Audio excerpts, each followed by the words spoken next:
Hello everyone, and welcome to this presentation, which is part of an ongoing GOOS webinar series, which is exploring issues and projects associated with global sustained ocean observing in a general sense.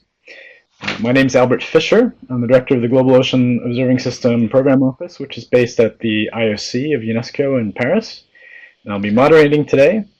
And for the next hour, we'll start with an about 30-minute presentation from Nick Dano, who's my colleague. He's the head of the Perth Project Office of the Intergovernmental Oceanographic Commission of UNESCO, based in Perth, Australia. And he provides, amongst other things, support to the Indian Ocean Global Ocean Observing System, which is a GOOS regional alliance. After the presentation, we'll conduct a question and answer session by chat. So I'll moderate and ask questions verbally. You can see the chat window is open already, so if you have questions along the way, please feel free to ask them, and if they're clarifying questions, we'll jump in and ask them immediately. Otherwise, we'll hold them for the end of the presentation.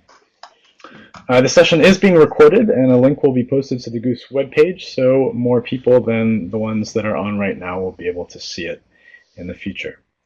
So without further ado, I will hand things over to Nick for his presentation, and we'll come back at the end of his presentation. Nick? Okay, thank you very much, Albert. I just want to firstly thank you personally, Albert, and the GOOS team for inviting me to give this talk on the Indian Ocean GOOS Regional Alliance in the context of the International Indian Ocean Expedition Mark II, or second IIOE-2, or IIOE-2, as it's acronymed, that IO-GOOS, along with SCOR, are co-championing. I just want to take this opportunity to thank our Executive Secretary, Vladimir Rayabainen, and you, Albert, again, in your role as head of the GOOS Project Office and the Ocean Obs and Services Division for your respective leadership roles and institutional underpinning support for all that all of us in the IOC have been trying to achieve under the Expedition Mark II framework. And while I'm at it, I just want to say the same to colleagues such as Peter Pesiersens and Yuri Oluini and Mikko Dido, who have been actively engaging in the planning process for the expedition along with the rest of us, and Wenji Zhu in IOC Westpac, who will gear up more strongly once the governance is established for IIOE-2 in his section. So going back in time a little bit, 5 decades ago, the original International Indian Ocean Expedition engaged some 13 countries over 320 months of ship time and covered a wide range of ocean disciplines. It was then led by SCOR, the Scientific Committee on Ocean Research, and the IOC Intergovernmental Oceanographic Commission. And indeed, the IOC was born essentially of the first expedition. It was a pioneering exercise in its day, leaving a rich legacy of pioneering outputs, training of new ocean scientists, and tangible, long-lasting nuances, such as the birth of the Indian National Institute of Oceanography in Goa. It led to a diverse and fundamental set of technical atlases, books, and papers, all well accessible, such as via the SCOR website for the IOE. And I'd recommend Burham's book, which is an overview of the IOE-2, published by UNESCO for anyone who wants a fuller story on the original expedition. That expedition acted as a springboard, was followed by many important sub-basin to whole-of-basin examinations, such as the World Ocean Circulation Experiment, and right up to the contemporary geotraces study that we have underway today. So the question might be asked is, why go back again under a multinational framework and do what at first glance could incorrectly be perceived to be just a repeat of the original one? Well, for a start, it's been quite a long time since the first expedition. Scientists want to further unlock the mysteries of what is regarded still as a relatively poorly understood basin: sea search and rescue, environmental, climate change, food security imperatives, and the sustainable derivation of wealth from the oceans provides just a few rationales for a better look at the Indian Ocean. For a start, we also have much improved technology, which is, nothing new in terms of the understanding that this community has, but we have a greater capacity in measurement infrastructure and analytical methods to examine the ocean and also the coupled climate with the ocean across all of the disciplines. The imperative to improve baselines is clear to all of us. The picture that I borrow here from one of Albert's IOC talks exemplifies this point, which shows in the top right how the first IIOE of 5 decades ago filled the Indian Ocean with data monitoring locations, to be then followed by a bit of a hiatus, as shown by the white reappearing in the map in the Middle Ages, and then to be improved again by last decade's Census of Marine Life program from a biodiversity perspective, but then to drop off again in the last decade or so. The manifestation of now where much of the ocean is covered by sovereign exclusive economic zones means that it's actually much harder and sometimes almost impossible to simply access key locations of interest to establish long-term and short-term research studies in the Indian Ocean. So creating an umbrella program with an intergovernmentally endorsed collaborative spirit has an attraction, and it indeed acts as an imperative for what is the IIOE-2. So the science, research and application community see the IIOE-2 as a great opportunity to link individualistic programs to look at truly basin-wide issues, to examine the Indian Ocean's biophysical anatomy and associated climate, and to help underpin preservation of its health under increasing human pressures. It can involve harnessing of synergies to look at issues that can't actually be tackled well enough by singular national approaches alone. And importantly, the IIOE-2 will offer opportunities to link developing and developed countries under integrated capacity development programs based on excellent science from the expedition. At the globally relevant level, we all know the Indian Ocean is a critical fulcrum, if you like, in the Earth system and its large-scale cycles, connecting explicitly with 3 neighbouring oceans, where, for example, Pacific waters flow through Southeast and Northeast Asia into the Indian Ocean and then into the Atlantic and Southern Oceans via the connecting gateways. At the cascading scales, arguably no one point in our ocean is physically unrelated to any other, as exemplified by these model simulation snapshots for surface velocity and temperature. The animations that are behind these snapshots show very clearly that, over scales of months to years, one end of the ocean is quite connected to the other. One of the key points to be made is that the Indian Ocean has a profound effect on countries very far from itself per se. For example, on the weather of Northeast Asia, Central and West Asia, Africa, both sides, and indeed even rainfall in my country of Sydney, of Southeast Australia, is influenced by patterns in the Indian Ocean. There were many planning meetings with many Indian Ocean constituents, and those meetings told us clearly through those constituents that people have critical societal motivations for better understanding the Indian Ocean. The stakeholders emphasised issues such as alleviating poverty related to food security, climate change understanding and response and adaptation, sea level issues, and sustaining ecosystems in respect to their use for the societal services that they provide under the blue economy mantra. For example, the Indian Ocean's intrinsic relationship to monsoons links to the interests of some 3 billion people in and around the ocean. Broad-scale science drivers cut across ocean climate coupling, regional and global connectivity, and the need to characterise long-term trends to underpin questions to be asked in respect to departures from natural variability under a changing and pressured Earth system. There's a growing need to be able to predict the underwater weather, if you like, and hence the related need to provide data for characterisation and assimilation into ocean forecasting models and programs and systems. Marine industry requires the dynamical context that basin-wide ocean observing programs provide. For example, in order to understand phenomena that impact on subsea structures such as internal waves on shelf infrastructure that derive from the deeper regions. So 5 decades on, we're about to enter into a new discovery and capacity development phase motivated by these many issues and interests, and this being the International Indian Ocean Expedition Mark II. This will be an opportunity under a spirit of international and institutional collaboration.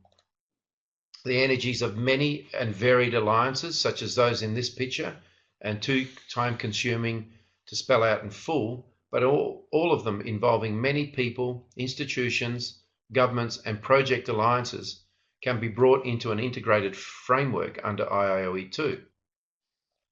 Since around 2012, 3 organisations have overseen and championed the IIOE-2 planning process, being the Indian Ocean Global Ocean Observing System, or IO-GOOS, which itself is a GOOS regional alliance, SCOR, and IOC, in combination representing societal, applied, and fundamental scientific, institutional, and governmental links.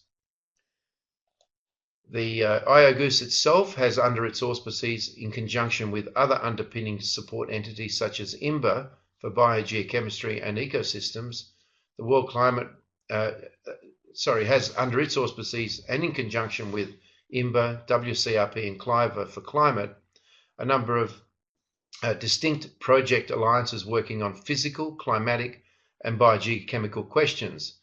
Many members of these are involved in IOC's programs, and a key feature of these alliances is the successful emergence of the multidisciplinary Indian Ocean Observing System, or INDOOS as it's known, as a contribution to global GOOS. IO-GOOS itself, for those who may not know completely, has members deriving from almost all of the Indian Ocean rim and island countries. It's actually supported by IO-GOOS. There's an Oceanography Alliance, which is co-supported by CLIVA of the World Climate Research Program, and that alliance is called the Indian Ocean Panel, or IOP. Similarly, for biogeochemistry and ecosystem research, we've got SIBA, which stands for Sustained Indian Ocean Biogeochemistry and Ecosystem Research, an alliance that's also supported by IOGOOS, but with IMBA as well, which is the Integrated Marine Biogeochemistry and Ecosystem Research Global Alliance. Both IOP and SIBA have a support mechanism that they established for themselves called the INDOOS, or Indian Ocean Observing System Resources Forum, or IRF, which comprises of leaders of operational divisions of many of the institutions that members of IOP and SIBA belong to. The IRF basically aims to respond to IOP's and SIBA's needs across operational and strategic aspects. These groups, along with those currently and prospectively engaging or to engage in the IIOE-2, will enhance GOOS for the Indian Ocean. At least that's the aspiration, one of the key aspirations. This task will include specific enhancements of the Indian Ocean Observing System, the cartoon of which gives a pictorial executive summary of which, along with complementary bi and multinational and multi-institutional research initiatives. It's hoped that under stronger multinational efforts, the issue of emplacing infrastructure, both moored and robotic, such as for Rama's moored stations in the Northwest Indian Ocean piracy zone, can be overcome. I'd like to now turn to an overview of what's taken place in terms of the planning and the future for the International Indian Ocean Expedition 2 over the last 4 or 5 years. The IOE-2 seed was sown in 2012. IOGOOS, SCOR and IOC then undertook a process to bring together key scientific, institutional and governmental stakeholders to ask the question of, should we embark on an IOE-2? And if so, what would an IOE-2 look like? There was a plethora of voluntary gatherings to plan for this objective, including SCOR running an international science planning process, ending in a science plan for the expedition. Just this June, UNESCO IOC formally endorsed and adopted IIOE-2 as a new project under its auspices and accepted that it would be championed with IO-GOOS and SCOR, and with the SCOR science plan also accepted as the adopted underpinning science framework for the expedition. Major planning workshops were held over a 3-year period in India, China, Mauritius, Thailand, and Kenya, covering science and societal motivations. There have been even more nationally based and project alliance planning meetings under the same spirit. For example, in my own host country of Australia alone, we've probably had over 10 major advocacy events over a 3-year period. Last June's adoption by UNESCO IOC is very important because it means effectively that we now have 147 countries that have, inverted commas, signed up to the expedition. And so the scientists in those countries can actually use this as an imprimatur to help argue for engagement and resources of their own governments and institutions in the collaborative expedition framework. A further important endorsement's also been gained under the so-called Indian Ocean Rim Association, which is an association of foreign affairs and trade ministers from the Indian Ocean and beyond. The IORA per se is basically there to promote enhanced and facilitated trade amongst its members, but its 6 underlying objectives include, as one of the key ones, environmental imperatives as well.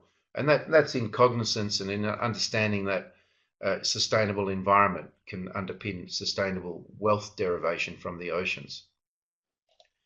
In terms of the planning process, over the last 3 or 4 years, it's involved over 100 leading ocean and climate scientists deriving directly from 50 or more countries, over 50 institutions, and over 20 alliances such as SCOR, and those alliances themselves have got diverse and large representations. If we add to this the 147 member countries, we're very positive and confident of the underpinning strength of the IIOE-2 constituency.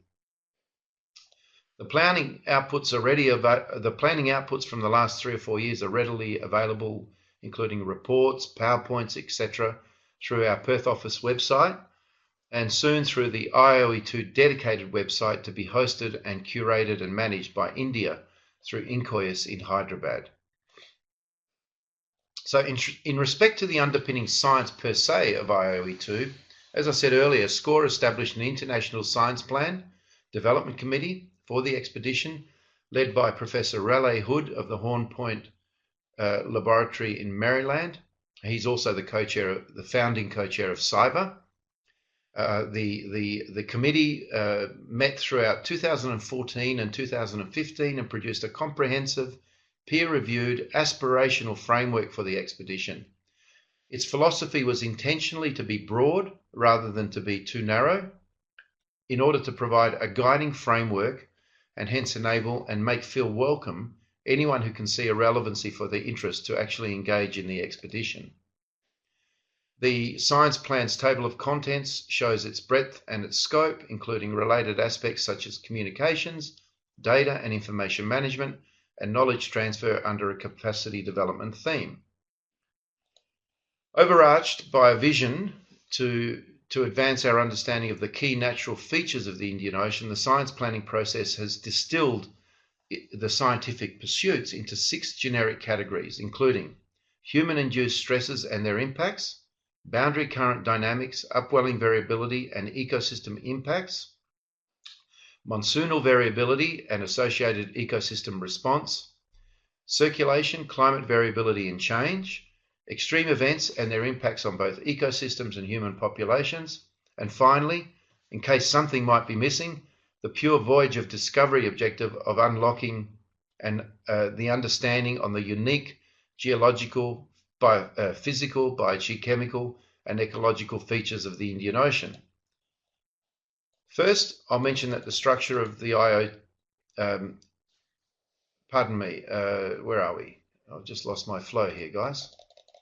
The science plan itself also highlights planned and prospective major research studies to be undertaken under the spirit of the expedition, such as sub-basin upwelling related studies, and there are now emerging plans from major research vessel cruises for major research vessel cruises or support by many countries, which include so far South Africa, Kenya, Norway, Germany, UK, USA, Iran, India, Indonesia, Japan, China, Korea, and Australia, hopefully. The science planning process also included the beginnings of a table of planned cruise and research activities available at the moment via the SCOR website, but to be properly more resiliently curated and more long-term curated under the IIOE-2 website through IOGOOS. A major initiative of the IOC with SCOR and IO-GOOS support was the establishment in the early 2015 year of a group to develop a strategic framework and then an implementation strategy for the expedition, being the IOC IOE-2 Interim Planning Committee group of experts. The IPC involves SCOR, IO-GOOS, and IOC member state-derived members, and it held 8 meetings in about 9 months to achieve these seminal outputs. The IOE-2 implementation strategy will be released just in a week's time on the 4th of December in Goa, the day on which the IOE-2 itself will also be launched, and also in Goa. And I just want to make a final note on how the IOE-2 will be governed and administered. First of all, I'll mention that the structure of the expedition governance will include 7 support divisions or working groups for science and research, data and information management, capacity building, operational coordination, outreach and communication, translation of science for societal benefit, and resourcing and sponsorship coordination, all working as an integrated set which will be developing their own implementation operational plans over the coming months.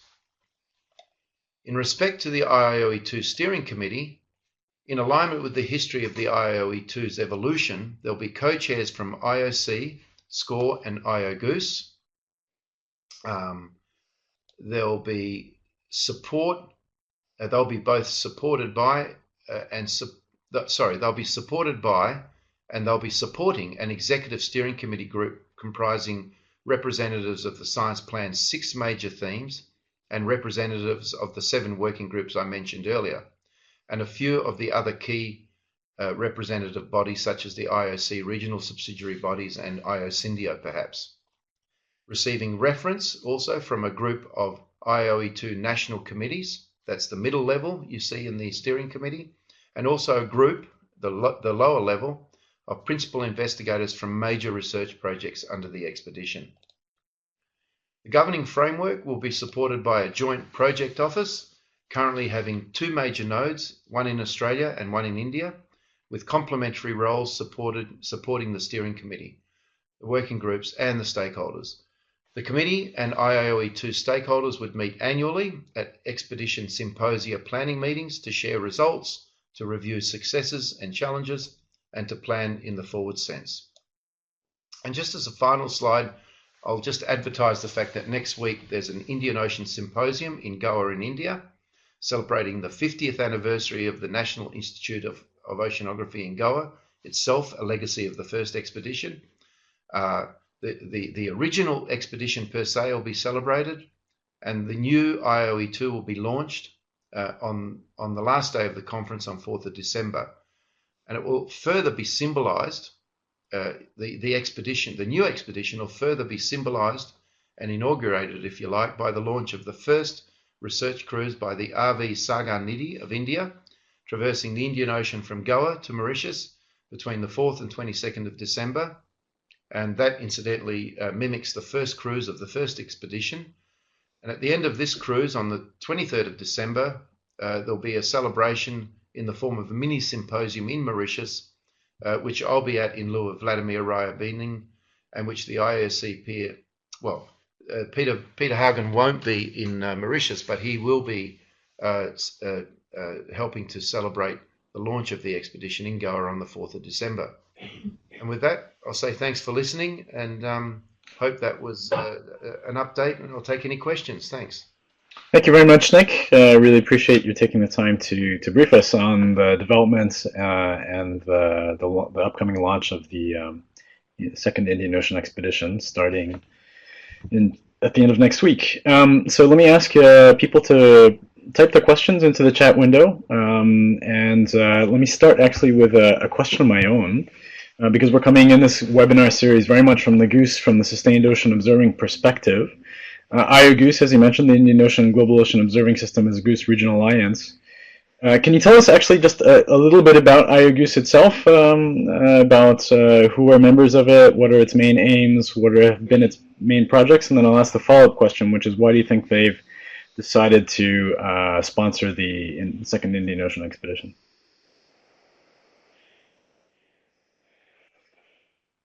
Well, IO-GOOS began about 14 years ago, and it began because there was this organic interest, I guess, not at the intergovernmental level. For those who might be wondering, it was at the institutional and scientist level, with governmental support, mind you, to enhance the observing system in the Indian Ocean, which was felt as required to underpin those issues of better understanding, productivity, hazards, warnings, currents, etc. The sorts of underpinning science that enables policymakers and decision makers to make better decisions under that blue economy mantra.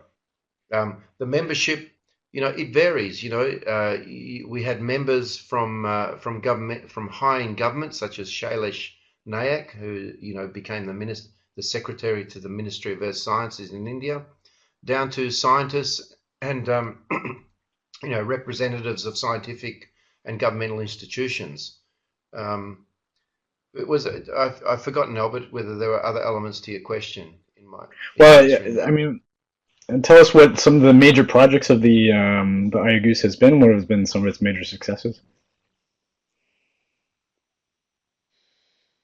Yeah, well, I mean, one of the main things that IO-GOOS was able to do as a collaborative vehicle was lead to the thought process and then the materialization of the Indian Ocean Panel, of CYBER, so physical and biogeochemical oceanographic groups, of the Indian Ocean Observing System Resources Forum. It itself has motivated and catalyzed a lot of capacity building exercises and worked in collaboration, if you like, with other groups that have undertaken capacity building development. And that capacity development has been in the form mainly of bringing an awareness and an appreciation and an understanding of the outputs from the Indian Ocean Observing System and the research thereof from those who are doing the work and for whose it's their bread and butter and day-to-day life, to those who don't have the opportunity to partake in those pursuits. So really, a transfer between developed countries, but also from developed to developing countries.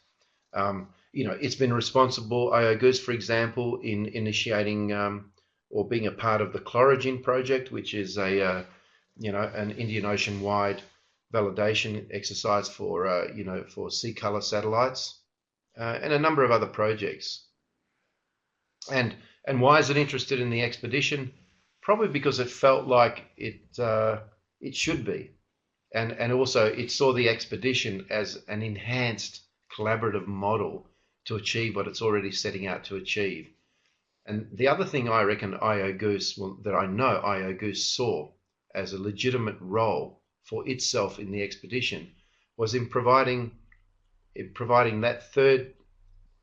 You have IO-GOOS, you have IOC, and you have SCOR as the three champions, and now the three co-chairs of the steering committee, three champions of the expedition, and now three co-chairs of the steering committee. What you see there then is the intergovernmental the intergovernmental sphere connecting with the scientific sphere, so that's IOC and SCOR, and now connecting with, if you like, a more a more community connected sphere through IO-GOOS. So I think that defines a really nice marriage and harmony between, the science, the intergovernmental sort of horsepower, if you like, and the beneficiaries. Okay. It's not perfect, and it's not the complete model, but it does help. Yeah. So let me jump into some of the questions that have been asked. Tom Gross has asked, you said that the IIOE-2 imprimatur, or the name, has proven very useful for motivating Indian Ocean institutes to become involved.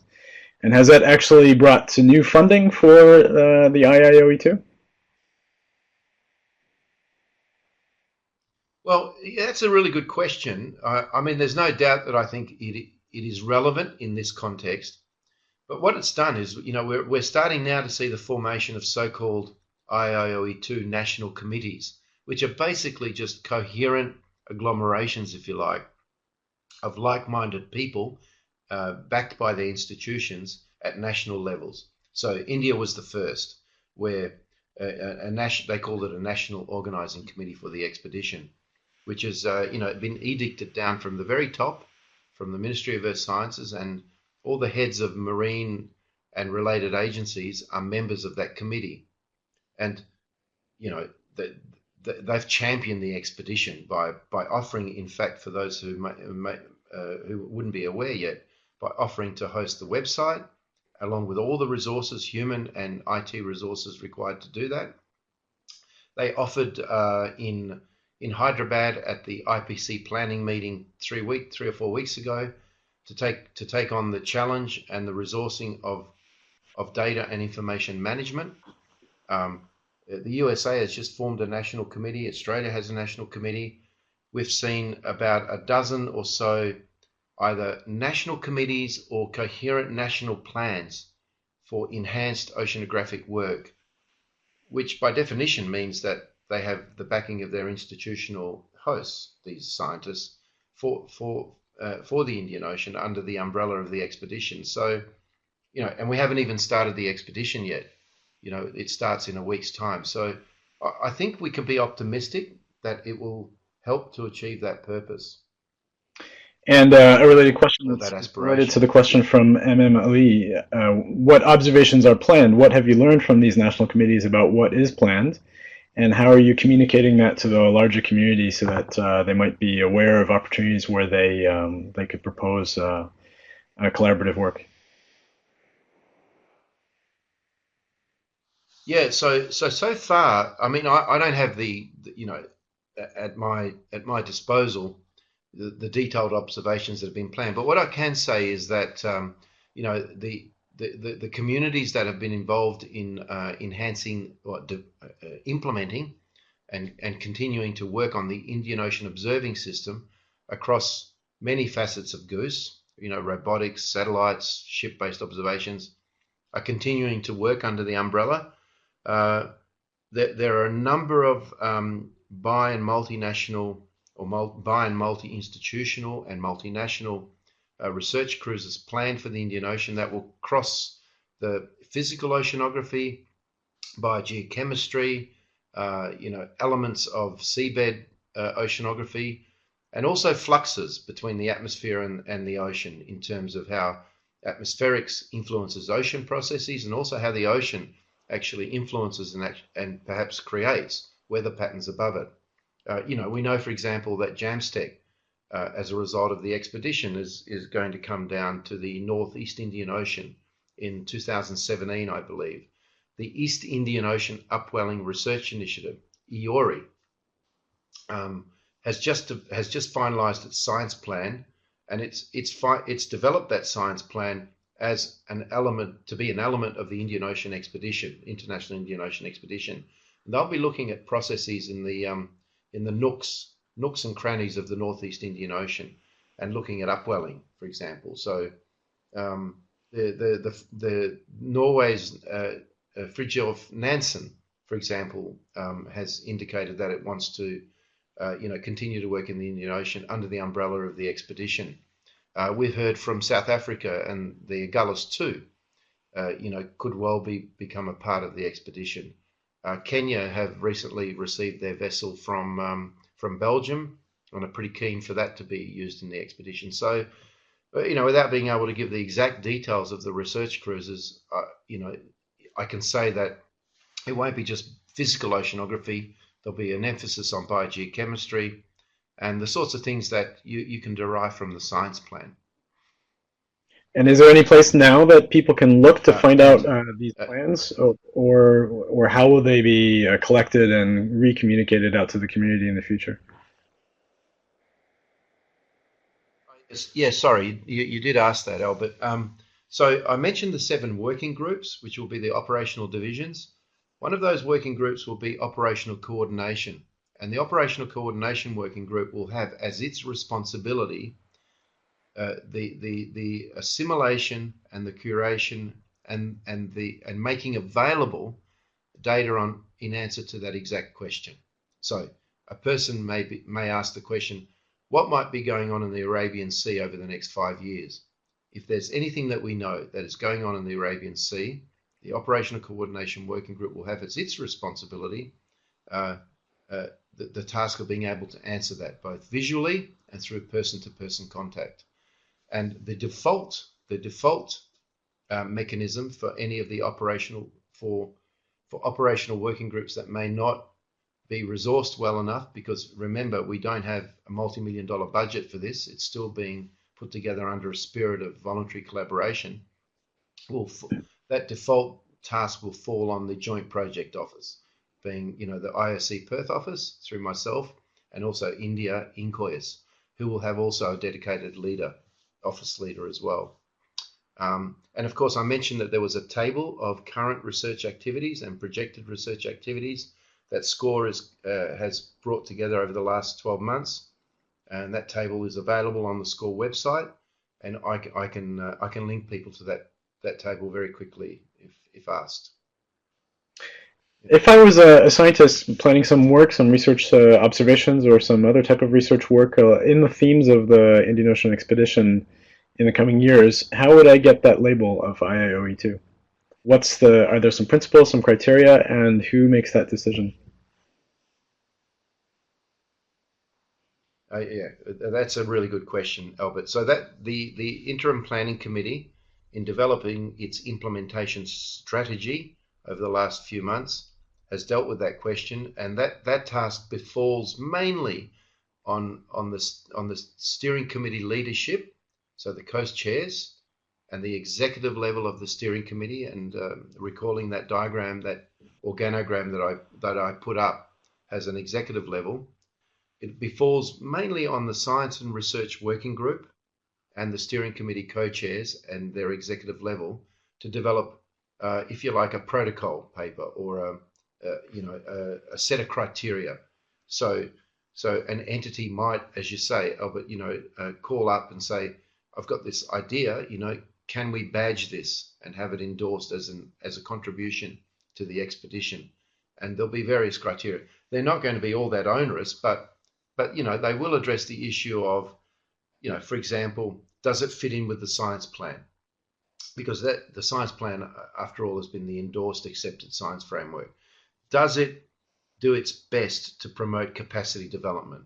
If it's a cruise, have you done your best to allow for berths and bunks on the cruise for early career scientists, for people from developing countries? How are you going to deal with your data?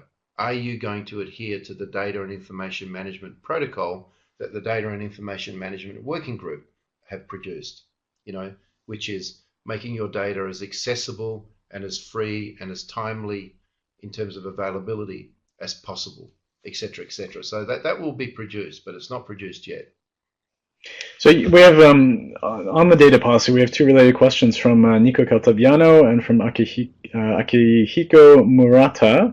Also, just you mentioned as part of your presentation that a big difference from the first Indian Ocean expedition is the law of the sea, the concept of the extended economic zones, EEZs, and the requirement to register for marine scientific research in EEZs. So can you tell us a little bit about the data policy? You mentioned what the principles of the data policy would be, but can you tell us a little bit more about that, or when it's going to be published? Yeah, so there's an explicit chapter in the implementation strategy. It's about 3 or 4 pages long, so it's not detailed. That addresses that very question, and we had the benefit of IOD co-chair Cindy Chandler and Peter Persiersons and Yuri Oluini, Greg Reed, and a number of others helping to put that chapter together. And the chapter basically identifies the key issues that need to be addressed in terms of data and information management. And it talks about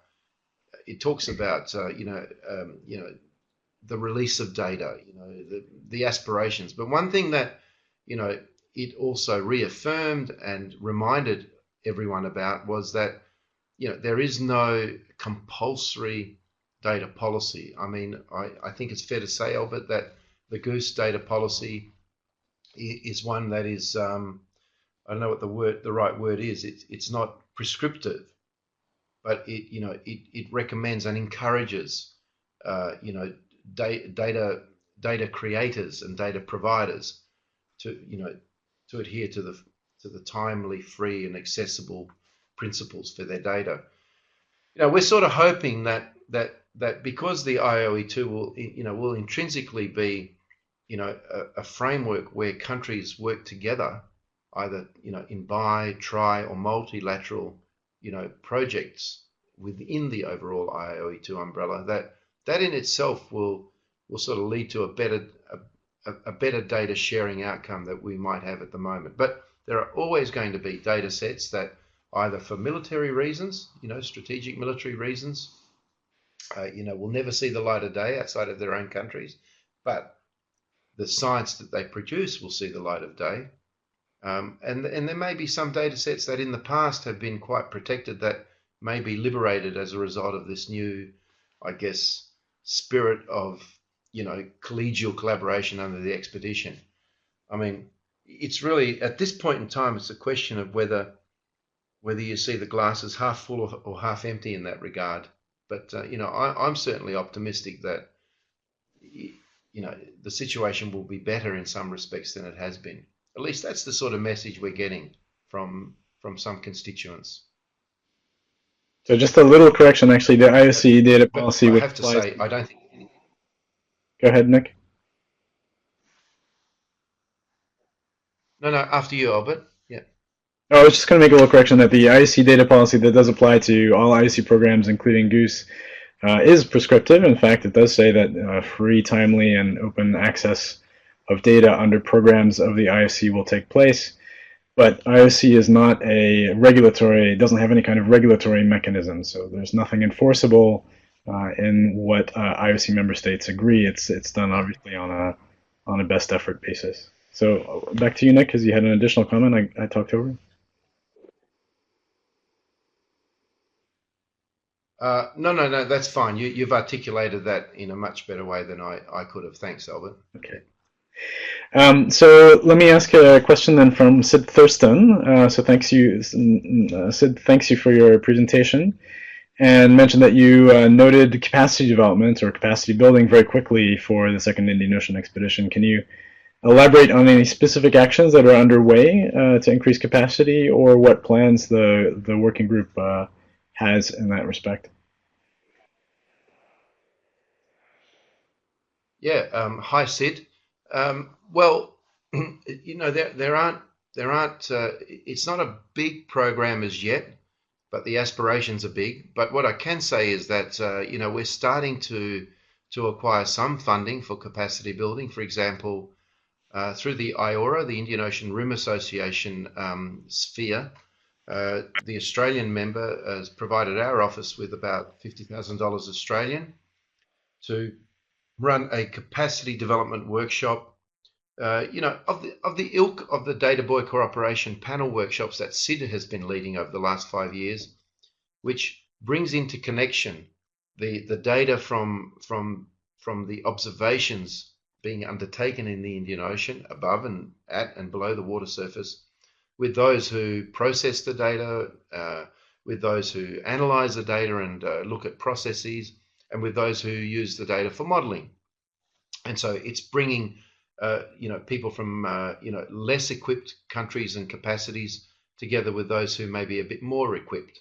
So it's that holistic capacity development philosophy that underlies SID's Data Boy Cooperation Panel in-region workshops for the Southwest Indian Ocean, and which will underlie this particular $50,000 project. We've been actively through the Perth office pursuing a project that has funding aspirations maybe 4 times that 50,000 or so through IORA member states per se, again for the same motivation, but including mentoring and opportunities for aspiring students to be enabled to find their way to ships and research cruises, and maybe undertake honours or masters or PhD projects, not fully funding them, but just to enable them. It might involve helping a young kid get an airfare and a couple of nights accommodation to a point of embarkation of a research cruise, knowing that once they get to that point, like on the Nansen, it's free of charge once they hop on the ship. Once they get off the ship, they've got to find their way home. So these enabling mechanisms, I know SCOR has indicated that it will do its best to provide some seed funding for capacity building under the expedition. We've been told by the Nansen that they'll be, actively looking to provide berths for capacity development on their vessels. The IIOGOOS-2 of South Africa has not committed, but indicated, or let it be known to us that they have a 100-seat conference room on their ship. And they said, why don't you think about using that as a venue for training workshops? So, so we need to harness all of these potentials and bring them together under the umbrella of the Capacity Development Working Group, which incidentally will have a discrete subgroup called the Early Career Scientists Network, which Karen Haywood from UK of the Interim Planning Committee championed. We're very keen to talk to JCOM through the Data Boy Cooperation Panel and the group that SID leads in terms of maybe aligning IIOE-2 capacity building exercises with those Data Boy Cooperation Panel workshops as well. The other thing I should mention is that we've been quite lucky to have on board a guy called Jim Kostopoulos, who's the CEO of a group called Global Oceans in America, in the USA. And Global Oceans is a not-for-profit organization that really its mission is to create an accessible data inventory, if you like, of observing infrastructure, from research vessels to wet labs to to instruments that can be deployed in the water for scientists to access, at a price, but at a not-for-profit price. And Sid also Jim Kostopoulos of Global Oceans has connections with people in the World Bank and other organizations, and he's been championing the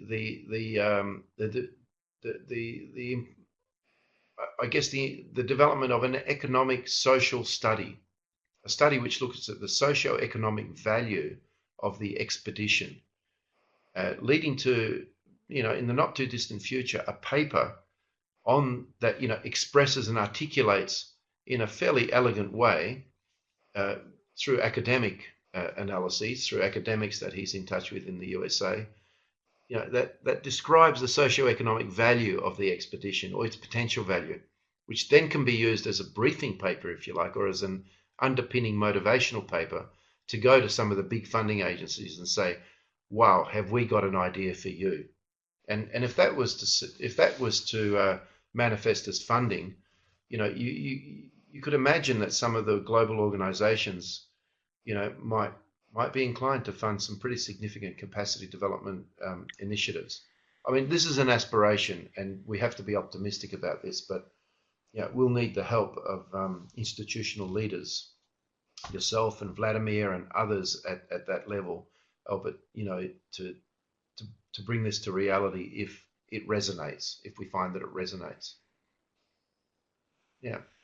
So you've talked quite a lot about opportunities related to research cruises and research vessels. I mean, obviously, one of the great big differences, and I'm going to come back to goose themes again, one of the great big differences between the first Indian Ocean expedition and what's going to happen over the next 5 years is that we do have a sustained ocean observing system that includes a lot of autonomous platforms and satellite observations as well. So what are the links between the sort of intensive scientific research period under the IIOE-2 and the sustained ocean observing system to particular networks such as ghost ship repeat hydrography or to Argo or to the Rama array in the Indian Ocean? I'm not entirely sure how to answer that question, Albert, but I think what I can say is that a lot of the research initiatives per se that we'll see, manifesting again in that bi or multinational or bi and multi-institutional senses in the Indian Ocean will basically take advantage of, the full range of the GOOS componentry that's in the that is acting on the Indian Ocean. There is an aspiration by the observationalists in the IIOE-2 family, if you like, to create a legacy in terms of a long-lasting, resilient, enhanced global ocean observing system component, or INDOOS, in the Indian Ocean. So that's the Mike McFadden's of the world, for example, and I see Ravi's online here.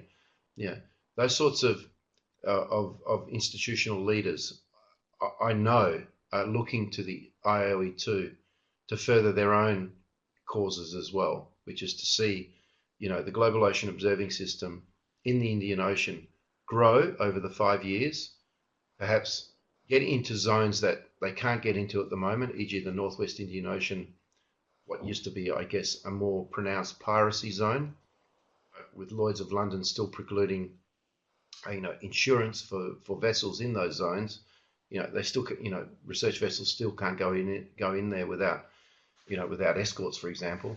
So to not only enhance GOOS over the next 5 years, but for that enhancement to be somewhat long lasting. I don't know if that sort of addresses your question.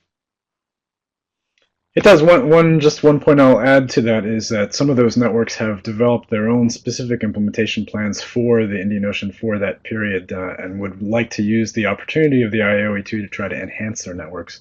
That's a particular case of ghost ship repeat hydrography, which is actually a traditional ship cruise type observation.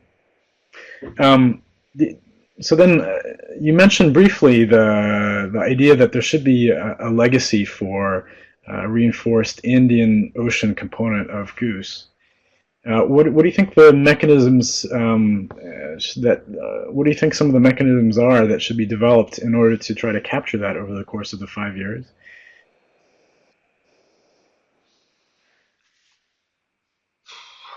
Well, yeah, I would find that pretty hard to answer at this point in time, Albert. But I mean, I can imagine that if IOE-2, brings into the INDOOS family, institutions and governments that aren't there at the moment, I'm confident that they'll see that there's great value and return for their own constituencies in doing that, and that in itself should promote resilience, and promote longevity of those new observations and those new resources.